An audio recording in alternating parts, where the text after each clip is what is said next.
could there be a better bounce back opportunity for Jordan Love than going up against the Carolina Panthers, who looked feisty last week, but let's just be honest. The Panthers are terrible. The Packers are going to absolutely smash them, aren't they, Tom? Well, you say that, but like the Panthers, they have this kind of habit of sucking the air out of games for fantasy purposes.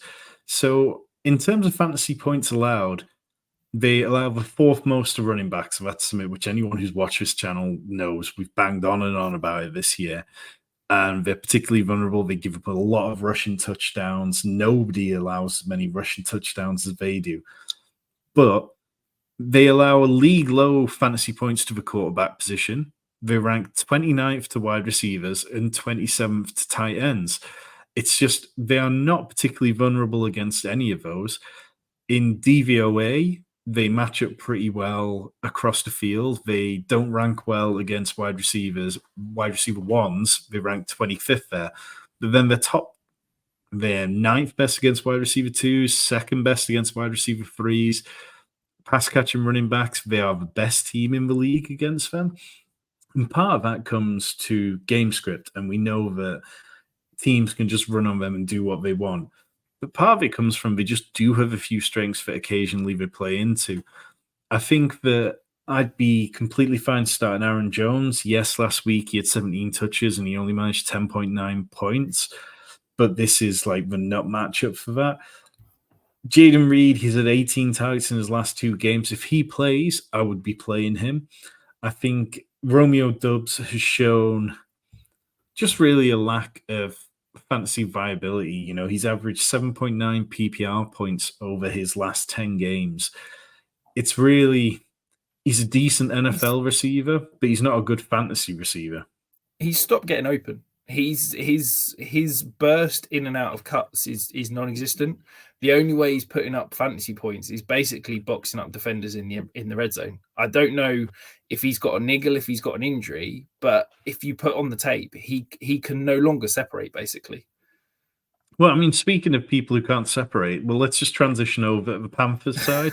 Adam Thielen, like I spent a bit of time today looking at player performance pre and post bye weeks. And for the Cowboys, they're a team who, after the bye week, they've all had this massive uptick. Then you look at Adam Thielen, 8.2 yards per target pre-bye week, 5.5 since. And he just hasn't been the same player. He hasn't been able to get open. He hasn't been able to be particularly fantasy viable. He hasn't been a top 20 wide receiver since the bye week.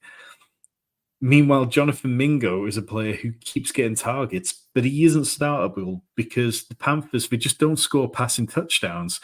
And if nobody on an offense is getting passing touchdowns and the volume isn't particularly sustainable, then in PPR formats, I mean, you're dead. In standard formats, if you're playing that, then you're completely dead. You have to be able to deliver on some sort of high value stuff. And Chuba, for me, is the only Panthers player I would consider playing this week. He's been a top 30 running back in all but 2 games since week 6. We've seen that he is by far the preferred option to Miles Sanders. And the Packers, they haven't been particularly good against the run. They've allowed the 9th most fantasy points to the position. In run defense DVOA, they're ranked 26th there. Their defense is something much maligned now, like a lot of Packers fans are calling for the defensive coordinator's head, and I think that's something which we'll see probably in 2 weeks' time. But yeah, this one for me just comes back to the running backs more than anything. Yeah, and I think on the Mingo point, look, I don't think we can get over how bad a rookie season it is. He's the only player, well, he of players with 75 or more targets this year, he's last in yards per route run. He's at 0.88. The next lowest is Elijah Moore at 1.12. Like, it's not even close. He is such a bad route runner. He cannot separate. He cannot get open. It's just not helping Bryce Young. The one question I've got for you, though, Tom, we saw last week the Packers basically completely vacate the middle of the field. I don't know what their linebackers and safeties were doing, but they basically said, Chris Godwin, you can eat as much as you like in the middle of the field, and we're not going to try and tackle you. Does that open up a world where Adam Thielen, who we know operates out the slot heavily, we know likes that intermediate space, am I overthinking this, or could it be a Thielen spike week because of that?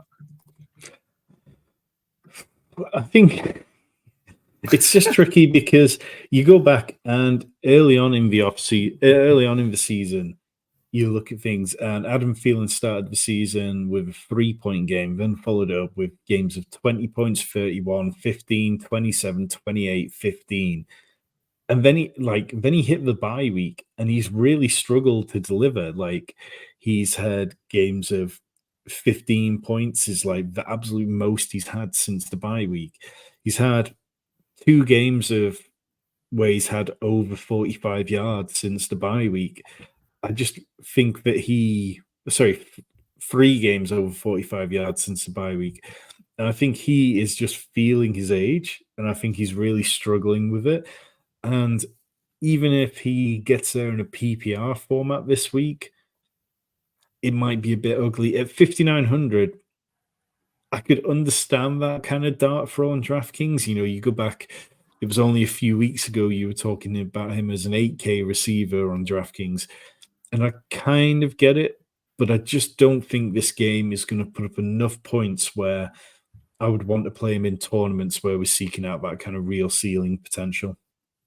Yeah, and David's back in the chat. You were talking about Chuba. He needs to decide between Chuba and Brees.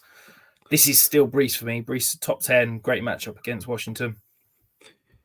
Yeah, I think I would lean towards Brees and probably assume that, you're talking 3 or 4 points more in favor of Brees Hall this week.